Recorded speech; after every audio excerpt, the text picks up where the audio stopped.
अब आज सभी के लिए एक सूचना है कि राजयोग मेडिटेशन कोर्स 12 अप्रैल से शुरू होगा ऑनलाइन। ठीक है, इस महीने का ये जो कोर्स है ये सिर्फ इंग्लिश में होगा।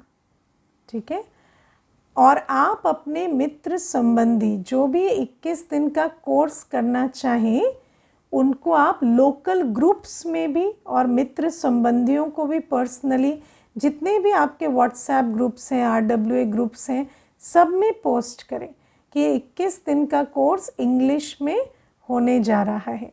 और उस कोर्स की जो आपके पास जो रजिस्ट्रेशन है और उस नंबर पर उनको कहें कि वो सूचना दें और रजिस्टर करें। और इस कोर्स के टाइमिंग्स हैं सुबह 7:30 बजे, दोपहर में 2 बजे और शाम को 9 बजे, है ना, रात को 9 बजे। तो ये 3 टाइमिंग्स पर इंग्लिश में कोर्स होगा।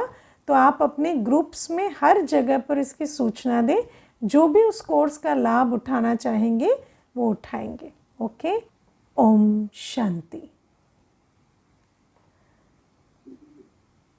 आज मीठे बाबा हमें शिक्षा देते हैं कि हमें ये बात बुद्धि में रखनी चाहिए कि संगम युग प्रारब्ध का युग है, सिर्फ पुरुषार्थ का युग नहीं है, है ना। कई बार हमारी बुद्धि में यही रहता है कि इस संगम युग में हम पुरुषार्थ कर रहे हैं, मेहनत कर रहे हैं और हमें जो भी मिलेगा, है ना, सुख शांति संपत्ति, वो कहाँ मिलेगी? सतयुग में मिलेगी। लेकिन जो अनुभव की बात है, वो अनुभव की बात क्या है कि ये जो संगम युग है ये श्रेष्ठ प्राप्तियों का युग है। सतयुग को क्या कहते हैं? Golden age. और संगम युग को डायमंड एज। क्यों संगम युग डायमंड एज है? क्योंकि संगम युग में हम बाबा से मिलते हैं। स्वयं बाबा सर्व प्राप्ति कराने वाले हमारे डायरेक्ट झोली भर रहे हैं। सतयुग में तो हम जो कमाई अभी करेंगे वो लेकर जाएंगे, लेकिन संगम युग की इतनी महिमा है कि जितना चाहो उतनी कमाई कर सकते हो, है ना। सतयुग में तो जो स्टॉक जमा होगा बस वो लेकर जाएंगे, लेकिन यहाँ तो खुला भंडारा है, जितना भी चाहे शिव बाबा से अपनी झोली भर सकते हैं, क्योंकि स्वयं भगवान सर्व प्राप्तियां कराने वाला बाबा हमारा हो गया है। लेकिन क्या हम इस अनुभूति में रहते हैं कि संगम युग सर्व प्राप्तियों का युग है, या संगम युग में सिर्फ लगता है हमें मेहनत करनी है, योग करना है, सेवा करनी है, पुरुषार्थ करना है और जो मिलेगा सतयुग में मिलेगा, है ना। हाँ, ये बात सच है कि जब बच्चे स्थूल आकांक्षाएं लेकर आते हैं तो उन्हें समझाया जाता है कि इस समय संगम युग में हमें कोई स्थूल सर्व प्राप्तियां नहीं होंगी, है ना। स्थूल में तो सारी प्राप्तियां सतयुग में होंगी, लेकिन संगम युग जो है उस आधार से, संगम युग के आधार से हमें सतयुग में स्थूल प्राप्तियां होंगी। तो अभी संगम युग में हमें जो रूहानी प्राप्तियां होती हैं वो कितनी ऊंची है, जो उसके आधार से हमें सतयुग में सब कुछ मिलता है। लेकिन जैसे देखो दुनिया में कहते हैं अवेयरनेस या माइंडफुलनेस, है ना। कोई चीज़ हमें मिली है, मान लो आपके पास बहुत सारा धन है, लेकिन आप उस धन की स्मृति में नहीं हैं, याददाश्त खो गई, तो धनवान अनुभव करेंगे स्वयं को? हाँ, बहुत करोड़ों रुपया है लेकिन भूल गए, तो वो जो करोड़ों रुपया है वो खुशी नहीं दिला सकता। ऐसे ही बाबा कहते हैं संगम युग में स्वयं भगवान हमें मिलता है। शिव बाबा सर्व प्राप्तियों से हमारी झोली भरते हैं, लेकिन फिर भी कई आत्माओं का अनुभव ऐसा रहता है जैसे हम सिर्फ मेहनत कर रहे हैं, पुरुषार्थ कर रहे हैं, वो जो झोली भरी रहने का जो अनुभव होना चाहिए वो नहीं होता। और जब खाली होते हैं, अनुभूति अंदर खालीपन की होती है, तो फिर इधर भटकती है बुद्धि, उधर भटकती है ना। कहीं अटकेंगे, लटकेंगे, चटकेंगे, घुटके खाएंगे, झुटके खाएंगे। ये सारी चीज़ें क्यों होती हैं? क्योंकि अंदर वो अनुभूति नहीं है कि पाना था सो पा लिया, सब कुछ मुझे मिल गया है। अब ये जो अवस्था है हमारी, जहाँ हमारे अंदर सर्व प्राप्तियों का अनुभव नहीं, इस अवस्था से बदलकर उस अवस्था में कैसे जाएं जहाँ हमें अनुभूति हो कि मुझे पाना था सो पा लिया, अब मुझे सब कुछ मिल गया है। अब मुझे ये भी इंतज़ार नहीं है कि मैं सतयुग जाऊँ, है ना। सतयुग मुझे मिलेगा लेकिन वो बाय प्रोडक्ट है। ऐसे नहीं कि मैं इस इंतज़ार कर रही हूँ, अभी दुखी हूँ, कल सुखी होंगी, वो नहीं। हमारे अंदर ऐसा होना चाहिए, हम तो सुख के सागर की गोद में बैठे हैं। कल सुख धाम जाएंगे वो अलग बात है, लेकिन अभी तो सुख के सागर की गोद में बैठे हैं, अभी तो सर्व प्राप्तियाँ हैं। तो उस अनुभूति तक कैसे पहुँचे? तो सबसे पहले एक नियम हमें समझना है कि सतयुग और संगम युग में एक मूल अंतर है। क्या? सतयुग में सब कुछ फ्री मिलता है ना। सतयुग में सब कुछ बिना किए मिलता है। सतयुग में हेल्थ होगी, वेल्थ होगी, अच्छे संबंध होंगे, हैप्पीनेस होगी, है ना।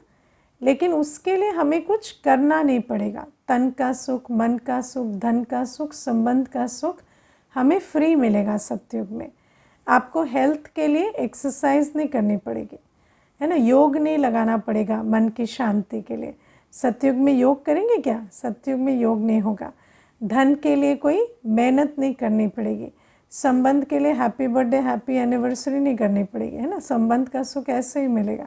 ऐसे नहीं कि कोई मुंह फुलाएंगे कि आज मेरा ये भूल गए, कल वो भूल गए, आज मुझे ये नहीं दिया, मुझे मान नहीं दिया, सम्मान नहीं दिया, अटेंशन नहीं दिया। ये सारे चक्कर नहीं होते। वहाँ सब कुछ स्वतः मिलता है। लेकिन संगम युग में सब कुछ स्वतः नहीं मिलता, फ्री नहीं मिलता। संगम युग में एक बहुत सुंदर नियम काम करता है। वो नियम क्या है? एक कदम बढ़ाएंगे तो 1000 गुना पाएंगे, है ना। संगम युग में भी बहुत प्राप्ति होती है। संगम युग में भी 1 का 1000 का रेशियो है। ऐसा नहीं बहुत करेंगे तो थोड़ा पाएंगे, नहीं। एक कदम बढ़ाएंगे तो 1000 गुना पाएंगे। लेकिन वो एक कदम पहले हमें बढ़ाना पड़ेगा, है ना। संगम युग में जो सर्व प्राप्तियाँ होती है उसका नियम क्या है? एक कदम हमारा तो 1000 कदम बाबा के। इस नियम को समझेंगे ना तो सर्व प्राप्तियों से झोली भरेंगे। कलयुग अंत में देखो, दुनिया में आज मनुष्य कितनी भी मेहनत करते हैं, क्योंकि विधि राइट नहीं है, क्योंकि विधिवत नहीं करते, उनके पास श्रीमत नहीं है, उनके पास कोई रास्ता नहीं है, उनको कोई शिव बाबा नहीं बता रहे कि इस विधि से प्राप्तियां होंगी।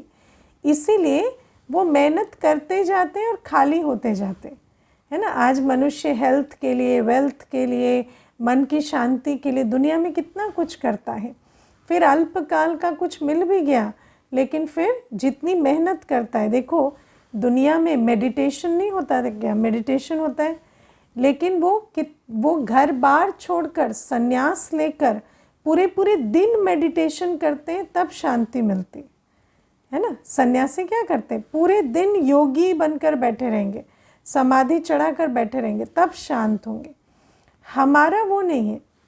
हमें बाबा कहते हैं उठते ही 45 मिनट बाबा की याद में बैठ जाओ पूरे दिन, है ना। बाबा की याद का जो बल है वो हम बच्चों को मिलेगा। तो बाबा हमें कहते हैं कि संगम युग में एक कदम बढ़ाने से 1000 कदमों की प्राप्ति होती है, लेकिन उस 1000 की प्राप्ति के लिए एक कदम बढ़ाना पड़ता है। और जो बच्चे ब्राह्मण जीवन में, जो बच्चे बाबा के बनकर झोली खाली रहती है, वो क्यों रहती है, एक कदम भी नहीं बढ़ाना चाहते, कुछ भी नहीं करना चाहते, है ना। कुछ भी नहीं करना चाहेंगे तो फिर कैसे हमारा भाग्य बनेगा।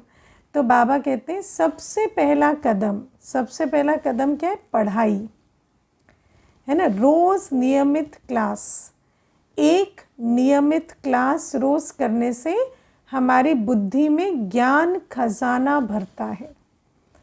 और जब वो ज्ञान का खजाना बुद्धि में भरेगा तो उस ज्ञान के आधार से सारे दिन हमारी बुद्धि जो है वो एक्यूरेट काम करेगी, बुद्धि भटकेगी नहीं, हमारी बुद्धि एक्यूरेट काम करेगी। जैसे ज्ञान का खजाना सुबह सुबह भर लिया। आज बाबा ने क्या ज्ञान रत्न दिए हमें। आज बाबा ने कहा कि मैं ही आकर तुम्हें आत्म अभिमानी बनने का पाठ पढ़ाता हूँ, है ना। मैं ही आकर तुम्हें बताता हूँ तुम आत्मा हो, शरीर नहीं हो। तो शरीर से जो मोह था वो खत्म हो जाता है। मोह क्या होता है, मोह की अवस्था ऐसी होती है, जब हम मोह में होते हैं ना तो हमें जिससे मोह है और जो मैं हूँ उसमें कोई अंतर नहीं रहता, है ना। तो जब ऐसी अवस्था होती है तो जिससे मोह है उसकी जो अवस्था है वही मेरी अवस्था बन जाती। लेकिन जब हमें आत्म अभिमानीपन का ज्ञान मिलता है कि मैं आत्मा हूँ, मैं शरीर नहीं हूँ, तो वो जो मोह है, माना मेरी अवस्था और शरीर की अवस्था अलग अलग है। हमें पता चला ये शरीर है, ये मैं हूँ, है ना। हम ऐसे नहीं हैं, मैं ठीक हूँ, शरीर बिगड़ा हुआ है, शरीर में तकलीफ़ है, मुझे तकलीफ़ नहीं है। पहले हम भाषा क्या बोलते थे, मुझे सर्दी हुई है, मुझे बुखार हुआ है।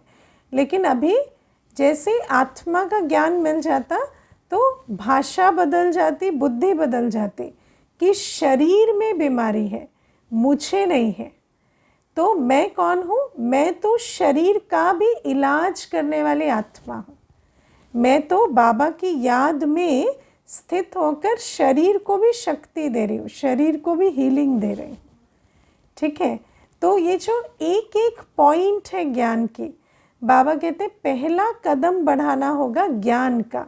पहला कदम इस ब्राह्मण जीवन में क्या है, जिस कदम से पदम गुणा प्राप्ति होती है वो है ज्ञान की सब्जेक्ट, रोज़ की पढ़ाई, रोज़ की क्लास। जो रोज़ की पढ़ाई नहीं करेंगे, रोज़ की क्लास नहीं करेंगे, तो फिर उनकी बुद्धि में क्या चलेगा, पुरानी दुनिया की बातें, है ना। देखो बाबा ने हमें एक बहुत अच्छी बात बताई है, थॉट से फीलिंग बनती है, फीलिंग से एटीट्यूड बनता है, एटीट्यूड से एक्शन होता है और एक्शन से हैबिट या संस्कार बनता है, ठीक है। तो सारा कुछ शुरू कहाँ से होता है, थॉट से, संकल्प से। और संकल्प का बीज क्या है, स्मृति। तो बाबा हमारी स्मृति बदलते, मैं कौन हूँ, मैं किसका हूँ, है ना। मैं यहाँ क्या कर रहा हूँ, मेरा पाठ कितना ऊंचा है, मैं दैवी कुल की आत्मा हूँ, मैं गुणवान आत्मा हूँ, मैं शक्तिशाली आत्मा हूँ, मैं स्वयं सर्वशक्तिवान की संतान हूँ। जब हमारे संकल्प बदलते हैं तो धीरे धीरे हमारा भाग्य बदलने लगता है। लेकिन वो संकल्प जो बदलते हैं, वो संकल्पों की खान, वो श्रेष्ठ संकल्पों की खान या वो ज्ञान रत्नों की झोली बाबा कब भरते हैं, मुरली में। तो जो बच्चे रोज़ मुरली सुनने का, मुरली की पॉइंट्स को नोट करने का, मुरली पर मनन चिंतन करने का जो पुरुषार्थ करते हैं, जो मेहनत करते हैं, उनको पदम गुणा लाभ होता है। उनके अंदर कभी कमज़ोर संकल्प नहीं आते, उनको पुरानी दुनिया की बातें, परिस्थितियाँ उनकी अवस्था को गिरा नहीं पाती। कितनी बड़ी चीज़ है। आज आप दुनिया में किसी को भी बोलो कि ऐसी अवस्था हो जाए जो पुरानी दुनिया में कुछ भी होता रहे, हमें फ़र्क ना पड़े, वो कहेंगे ऐसा हो जाए तो कमाल हो जाए। लेकिन वो जो कमाल होगा उसके लिए बाबा कहते कोई बड़ी चीज़ नहीं है, लेकिन जो मैं तुम्हें झोली भर रहा हूँ, ऐसा भी नहीं हमें कोई खुद से ज्ञान निकालना है, नहीं, ज्ञान सागर झोली भर रहे हैं, मुझे बस उन ज्ञान रत्नों को सुनकर बुद्धि में रखना है। इतनी मेहनत करें तो कितनी प्राप्ति हो जाती है ना, सारे दिन श्रेष्ठ अवस्था बन जाएगी। तो बाबा कहते जो संगम युग का नियम है ना, एक कदम बढ़ाओ तो 1000 गुना प्राप्ति करो। अब देखो कई बार ऐसा होता है, बाबा के बच्चे बने है ना, कहेंगे हमें अभी भी मन नहीं लगता, दुख होता है, उदासी रहती है, एंग्जाइटी रहती है, डिप्रेशन रहता है, तो उनको पूछो मुरली सुनते हो? नहीं नहीं, मुरली नहीं सुनते, है ना। तो मुरली नहीं सुनेंगे, है ना, कहेंगे दीदी आपसे बात करेंगे ना तो हमारा सल्यूशन मिल जाएगा। हम क्या बात करेंगे आपसे, है ना, हमारे को तो वही बात आती है जो बाबा मुरली में कहता है। बाबा तो हमें 1-1 घंटा रोज़ बात कर रहा है। अब बाबा से बात ना करें तो मनुष्य से बात करके हमें क्या सल्यूशन मिलेगा? कुछ नहीं मिलेगा। इसीलिए बाबा हमें कहते हैं जो ये एक कदम बढ़ाते हैं ना, बाबा तो झोली भर रहे हैं, उस झोली भरने वाले बाप की मुरली पर ध्यान दें तो हमारे जीवन के सारे रोग शोक समस्याएं खत्म हो जाए, है ना। तो बाबा कहते हैं ये जो पहला कदम ज्ञान का जो बढ़ाते हैं उनको प्राप्ति होती है। दूसरी सब्जेक्ट क्या है? योग की। बाबा ने हमें ये विधि सिखाई है, कितनी पावरफुल, कितनी वंडरफुल विधि है। देह सहित देह के सब धर्मों संबंधों को भूल न्यारी आत्मा, है ना, मैं आत्मा बिल्कुल शांत हूँ, न्यारी हूँ, पुरानी दुनिया के कोई संकल्प नहीं, और अपनी बुद्धि को बाबा की तरफ मोड़कर बाबा के प्यार को, बाबा की शक्ति को, बाबा की लाइट को अनुभव करना। तो बाबा कहते हैं ये जो योग की विधि है, बाबा कहते हैं सेकंड में झोली भरने वाली है। आप देखना कितनी मन भटक रहा होगा, कितनी बुद्धि में एकाग्रता की कमी होगी, लेकिन जैसे ही बैठकर बाबा को याद करेंगे कितने सारे भावनाएं चल रहे होंगे, लेकिन अगर एक कदम याद का बढ़ाते हैं तो मन शांत हो जाता, चित्त शांत हो जाती, होती है कि नहीं, है ना। जैसे ही योग में बैठेंगे तो वो जो बाबा झोली भरता है योग के बल से, योग बल, शांति का बल, प्योरिटी का बल, सुख का बल, वो सब मिलता है। लेकिन बाबा कहते याद करें तब तो सही, है ना। और सबसे बड़ी बात है याद का सबसे पक्का फल और बल कब मिलता? अमृत वेले। अब अमृत वेले सोएंगे, निद्राजीत नहीं बनेंगे, मेहनत नहीं करेंगे, है ना, या उठेंगे भी तो झुटके खाते रहेंगे, बाबा से झोली नहीं भरेंगे, तो उस आत्मा को फिर बल कैसे मिलेगा? जो बल सारे दिन चाहिए, जो सुख शांति के लिए हम भटकते हैं, तड़पते हैं, वो सुख शांति से बाबा झोली भर रहे हैं, या परमात्म प्यार से झोली भर रहे हैं। लेकिन सारे दिन हाथ फैलाते घूमते हैं, इसके सामने उसके सामने प्यार दो, है ना, सम्मान दो, इज्जत दो, मेरी बात सुनो। लेकिन बाबा जो प्यार का सागर हमारी झोली भर रहे हैं, अगर बाबा के सम्मुख ना बैठे अमृत वेले तो झोली कैसे भरेगी, है ना। तो ये दूसरा कदम जो हमें बढ़ाना चाहिए, और कदम बढ़ाएंगे तो 1 का 1000 गुना पाएंगे। बाबा हमें कहते हैं 1 सेकंड में भी कमाई होती है। बाबा हमें क्या कहते हैं याद के बारे में? जैसे याद एक शून्य की तरह है, 1 के पीछे शून्य लगाते हैं तो 10 बन जाता है ना, 10 के पीछे शून्य लगाते हैं तो 100 बन जाता है। ऐसे एक सेकंड की याद हमें इतनी कमाई करती, 1 का 10, 10 का 100, 100 का 1000 बनता है। लेकिन वो जो एक सेकंड याद में बैठना, ये मेहनत तो करनी पड़ेगी ना। अगर सोए पड़े रहेंगे, सारे दिन अटेंशन नहीं देंगे, तो वो सुख, अतीन्द्रिय सुख, शांति या प्यार का अनुभव या सर्व शक्तियों से झोली कैसे भरेगी? तो बाबा कहते संगम युग के नियम को समझो कि संगम युग सर्व प्राप्तियों का युग है, लेकिन यहाँ विधि से सिद्धि है। एक लगाएंगे तो 1000 पाएंगे। तीसरा, दैवी गुणों की सब्जेक्ट। बाबा हमें कितनी दैवी गुण धारण कराते हैं, और मुख्य क्या है? पवित्रता। बाबा हमें अन्न की पवित्रता, है ना, ब्रह्मचर्य की धारणा या संकल्पों की पवित्रता पर अटेंशन खिंचवाते हैं। उस पवित्रता के बल से आत्मा को बहुत सुख मिलता है, क्योंकि आप देखो अपवित्रता, विकार जो है ना, वो हमें बंधन में बांधते हैं। आज सारी दुनिया का असर हम पर क्यों हो रहा है? बैठे बैठे उदासी, बैठे बैठे पुरानी दुनिया का वायुमंडल हमारे पर असर क्यों कर रहा है? हम इतना इस शरीर और संसार के बंधन में क्यों हैं? इम्प्योरिटी के कारण। और जैसे जैसे हम पवित्रता की धारणा करते हैं, हम पर बंधन का प्रभाव खत्म हो जाता है। मैं आपको इसमें एक अनुभव की बात बताती हूँ। एक बार एक सन्यासी आए थे बनारस से, तो सेंटर आए, तो बातचीत कर रहे थे, तो मुझे कहते कि आप लोग तो ये कहने की कोशिश कर रहे हो कि आप बैठते हैं और भगवान से योग लगाते हैं, है ना। अब वो कहते भगवान से योग ऐसे कैसे लगा सकते? साधारण जीवन में रहने वाले मनुष्य, आप कहते हो आपके यहाँ गृहस्थ व्यवहार वाले भी आते हैं और भगवान से योग लगाते हैं, तो भगवान से योग कोई कैसे लगा सकता है? हम तो इतने सालों से भटकते हैं, इतने सन्यासी तपस्या करते हैं, फिर भी भगवान को ढूंढ नहीं पाते, और आप लोग कहते हो सेकंड में योग लग जाता है। कैसे लग जाता है?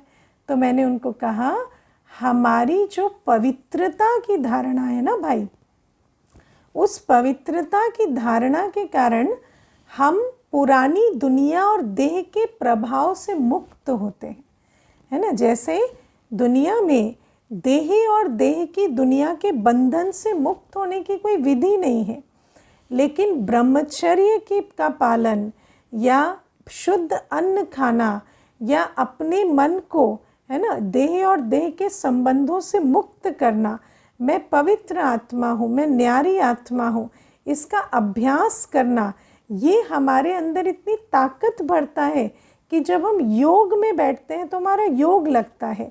जो कामी होगा, जो क्रोध करेगा, जो मोह में रहेगा, जिसको देह और देह की दुनिया में लगाव है, वो आत्मा बैठेगी तो उसका योग परमात्मा से नहीं लगेगा। वो तो जैसे गोते खाती रहेगी, इसी संसार में बुद्धि भटकती रहेगी और योग की जगह युद्ध होता रहेगा।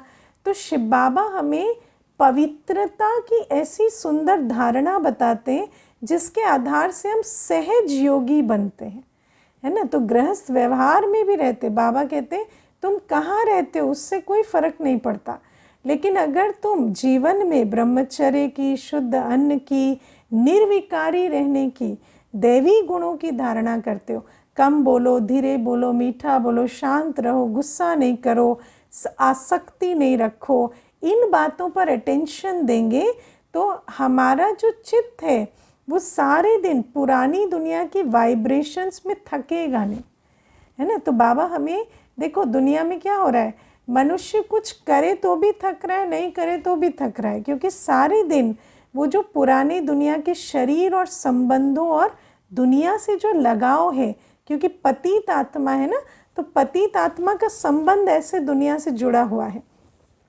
तो वो पतित आत्मा सारे दिन उसकी एनर्जी ड्रेन होती रहती है। लेकिन शिव बाबा हमें बताते हैं पवित्रता की धारणा से, दैवी गुणों की धारणा से हम न्यारे प्यारे कमल पुष्प समान बन जाते हैं।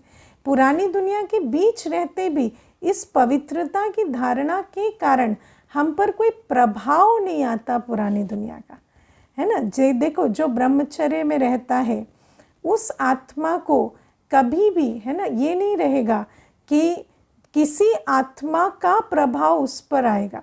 जो मोह पर, काम विकार पर जीत पाता है ना, उसको दूसरी आत्मा की अवस्था का प्रभाव नहीं पड़ेगा। वो आत्मा अपनी अवस्था से दूसरे को प्रभावित कर सकेगी, इतनी ताकत पवित्रता में होती है। लेकिन बाबा कहते कदम तो बढ़ाना पड़ेगा ना। अगर कदम ना बढ़ाएं और वही पुरानी चाल चलन चलते रहें तो फिर हमें प्राप्ति कैसे होगी, पवित्र जीवन का सुख कैसे मिलेगा, कमल फूल समान अवस्था कैसे बनेगी, है ना। तो ये बाबा बताते। फिर चौथा कदम सेवा का। हर ब्राह्मण आत्मा को कुछ ना कुछ तन मन धन से सेवा करनी चाहिए।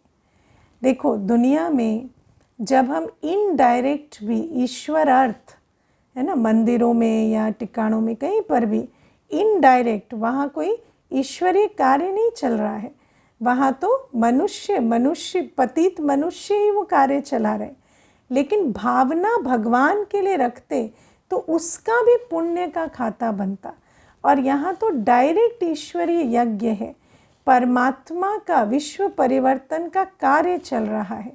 उस कार्य में अगर अपना तन मन धन का थोड़ा भी कतरा लगाते हैं ना, तो उसका हमें बहुत फल और बल मिलता है।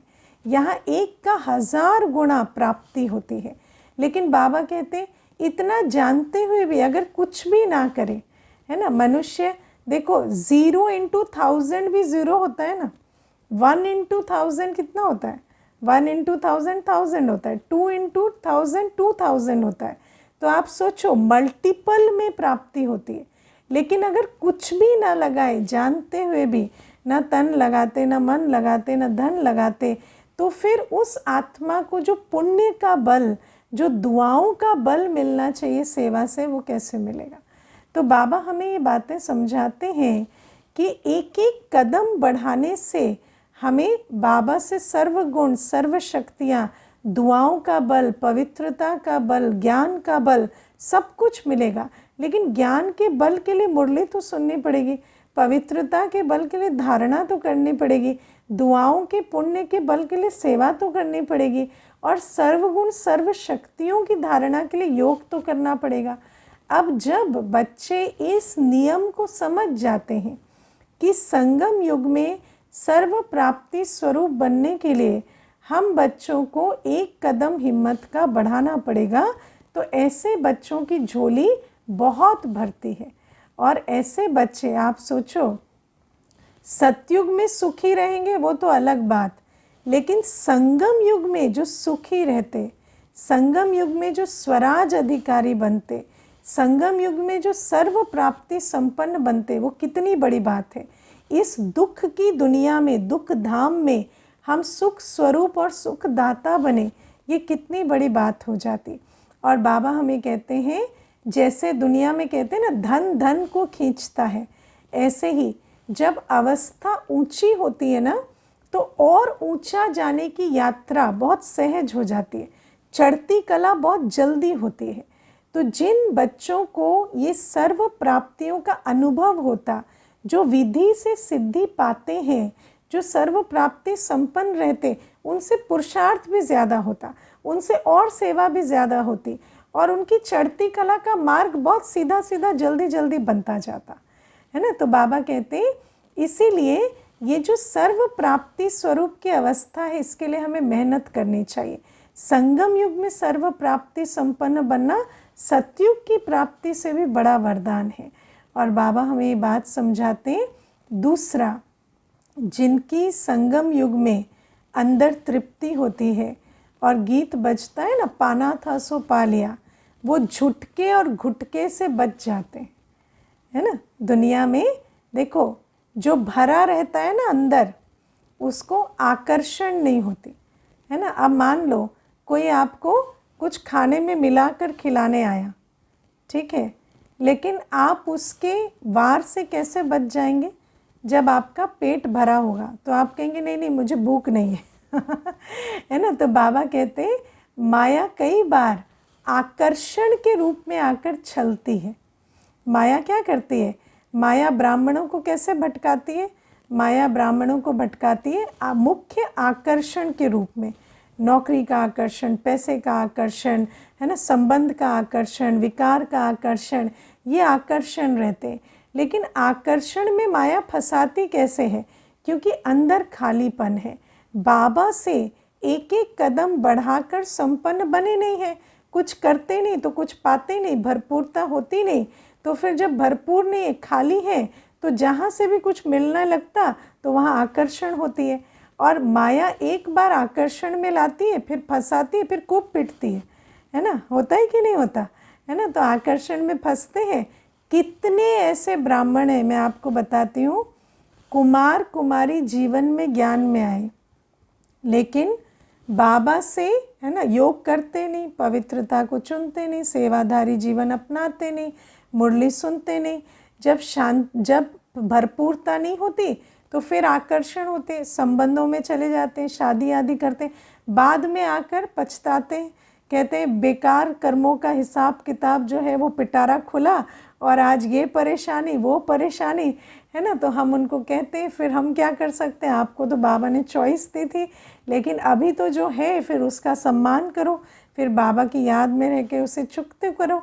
तो बाबा हमें कहते हैं ये जो झुटके गुटके खाते हैं, जो डिरेल होते हैं ना पटरी से, ये क्यों होते हैं, क्योंकि बाबा का बनकर भी श्रीमत पर चलते नहीं, और चलते नहीं तो प्राप्ति नहीं होती, प्राप्ति नहीं होती तो फिर खाली आत्मा जो है वो इधर लटके उधर चटके, हर तरफ से उसको आकर्षण होती रहती है।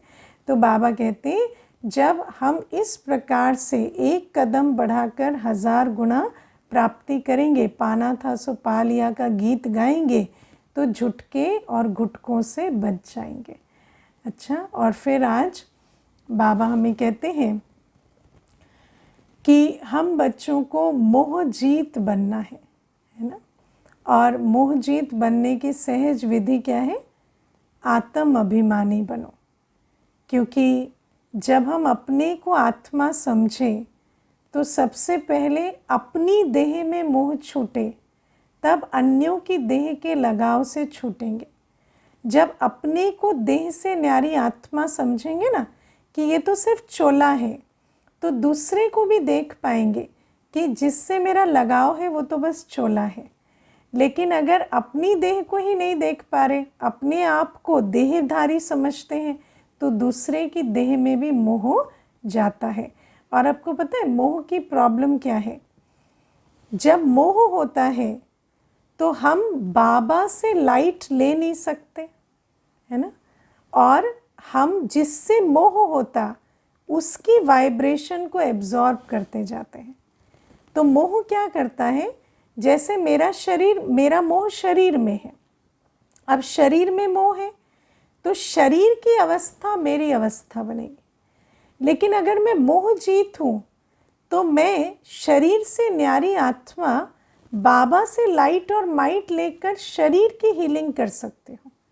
लेकिन अगर शरीर से मोह है तो शरीर के चक्कर में मैं आत्मा भी बीमार हो जाऊंगी। ऐसे ही दुनिया में आप देखो, समझते मोह बहुत अच्छी चीज़ है, हर कोई इस बात से डरता है कि बाबा का बनेंगे ना तो हमारा मोह छूट जाएगा। लेकिन जिससे हमारा मोह है, हम क्या कर रहे हैं, दुख ले रहे, दुख दे रहे हैं, क्योंकि वो भी दुखी है हम भी दुखी है। तो हम आपस में लेन देन, जिससे मोह है उससे लेन देन हो रही है। अब मेरा मोह जिस देहधारी से है उसका दुख हम ले रहे हैं, और मेरी दुखी अवस्था उसकी बन रही है। लेकिन अगर इस मोह को छोड़ें, आत्म अभिमानी बनने का अभ्यास करें कि मैं तो आत्मा हूँ, ये देह है, ये देह के संबंध है, मैं इनसे बिल्कुल न्यारी हूँ, मेरे सर्व संबंध शिव बाबा से है। जब ये अभ्यास करें तो सुख देंगे और सुख लेंगे। जब बाबा से सुख हम लेंगे तो उधर से दुख लेना बंद होगा, उधर से सुख लेंगे, क्योंकि बाबा उस चैनल को बंद कर दिया तो बाबा से सुख लेंगे और वहाँ से भी जो भी मिलेगा उसको सुख में बदल सकेंगे। और बाबा से सुख लेकर जिससे प्यार है उसको भी सुख दे सकेंगे। तो बाबा हमें कहते हैं, देखो दुनिया में कितनी सुंदर बात कहते हैं ना, कहते हैं हमारा दर्द का रिश्ता है, सुना है कि नहीं? हाँ, कहते हैं हमारा दर्द का रिश्ता है। क्यों? क्योंकि हर एक दुखी दूसरे को दर्द और दुख ही दे रहा है। दुख देना दुख लेना यही हमारा काम है। मोह की दुनिया की यही रीत है, क्योंकि मैं भी दुखी तू भी दुखी, दोनों मिलकर डबल दुखी, है ना। और शिव बाबा कहते हैं इस दर्द के रिश्ते को दुआ के रिश्ते में बदलना है। तो पहले अपने को उस दर्द के रिश्ते से निकालो। ये देह है, ये अलग है, वो देहधारी है, वो अलग है, मैं आत्मा न्यारी हूँ। मैं किसकी हूँ? मैं तो शिव बाबा की हूँ। शिव बाबा की याद में रहें, शिव बाबा से अपने आप को भरपूर करें। और फिर क्या होगा, खुद को भी दुआओं से भरपूर करेंगे, क्योंकि शिव बाबा ही है दुआएं देने वाला। और फिर अन्य को भी उन दुआओं का बल देकर हम उनका भी कल्याण कर सकेंगे। इसीलिए बाबा कहते मोह जीत बनना है तो आत्म अभिमानी स्थिति का पुरुषार्थ करो। और फिर दूसरी बात है, सतयुग में जब हम जाएंगे तो हमारा शरीर में मोह नहीं होगा। होगा क्या? हम तो उस समय खुशी खुशी शरीर छोड़ेंगे। तो बाबा कहते वो भी जो संस्कार है वो यहाँ बनाने हैं। इसीलिए अभी बहुत पक्का आत्म अभिमानी स्थिति का अभ्यास करना है। और बाबा कहते बाबा के सुनाने के अलावा कोई भी और बातें जो दुनियावी बातें हैं, है ना, जो भटकाने वाली बातें हैं, उनको हमें नहीं सुनना, है ना। अब कई बार हम सोचते हैं भटकाने वाली बातें क्या होती हैं, तो बाबा के ज्ञान के सिवाय सब कुछ भटकाने वाली बातें हैं, क्योंकि सब चीज़ों में या तो भक्ति की मत है या रावण की विकारों की मत है ना। और हर चीज़ हमें बाबा से और स्वराज अधिकार से दूर करती है ना। जब आप कोई भी चीज़ देखते हो, देखो आज दुनिया में हम लोग एक बात कहते हैं, लर्न्ड हेल्पलेसनेस, है ना। आज मनुष्य न्यूज़ देखता है ना, तो क्या सोचता है, न्यूज़ देखते देखते सोचता है देखो दुनिया में क्या हो रहा है, हम कुछ भी नहीं कर सकते, कुछ भी नहीं कर सकते, है ना। देखो यहाँ ये हो गया, वहाँ वो हो गया, सरकार कुछ करती नहीं है, ये कुछ करते नहीं है, अब हम क्या करें, हम क्या करें, है ना। दुनिया का तो पतन होता जा रहा है। तो उसको इस तरह की एक संस्कार बनता है कि हम तो कुछ कर ही नहीं सकते। और बाबा का ज्ञान सुनते हैं तो बाबा क्या कहता है, तुम ही हो जिसको संस्कार परिवर्तन से संसार परिवर्तन करना है ना। और दुनिया में हम हर चीज़ देखते हुए सोचते हैं इसकी गलती है, उसको सुधारना चाहिए, सरकार को ये काम करना चाहिए, सोसाइटी को ये काम करना चाहिए, इस मनुष्य को बदलना चाहिए, उस मनुष्य को बदलना चाहिए। तो बाबा हमें कहते हैं दुनिया की कोई भी बात देखते सुनते हैं ना, तो वही पुराना संस्कार ब्लेम का, दूसरे को जिम्मेवार ठहराने का, या ये कहने का कि मनुष्य तो कुछ कर नहीं सकता, अब समाज दुनिया की हालत बिगड़ती जा रही है, ये पक्का होता है। ऐसे करके आप अगर देखें तो दुनिया में कोई भी चीज़, आज आप कोई भी फिल्म देखो, कोई भी ड्रामा देखो, कुछ भी देखो, उसमें क्या है, 5 विकारों की अति दिखाते हैं, है ना। उन्हीं 5 विकारों का रस मनुष्य लेता है। तो बाबा कहते हैं आज दुनिया में किसी भी बात को और नहीं सुनना है, क्योंकि जैसे बाबा के ज्ञान का हम पर असर होता है और बाबा का ज्ञान बुद्धि में जाता है तो बुद्धि सुबुद्धि बनती है, बुद्धि दिव्य बुद्धि बनती है। ऐसे ही दुनिया की कोई भी बात हमारी बुद्धि में जाती है तो उसका भी असर होता है और बुद्धि जो है वो करप्ट बनती है, या बुद्धि पर विकारों की लेप छेप चढ़ती है, या कमज़ोरी या अशक्ति, या हम क्या कर सकते हैं, हम तो असहाय हैं, ये वाली बातें बुद्धि में बैठती हैं। तो बाबा इसीलिए हमें कहते हैं बिल्कुल परहेज़ करना है, दुनिया का कुछ भी देखना सुनना, न्यूज़ टीवी ये वो, इसकी बात उसकी बात, कुछ नहीं, बस एक बाबा से सुनना है, उसी को घोटना है और ईश्वरीय नशे में रहना है। ठीक है। ओम शांति।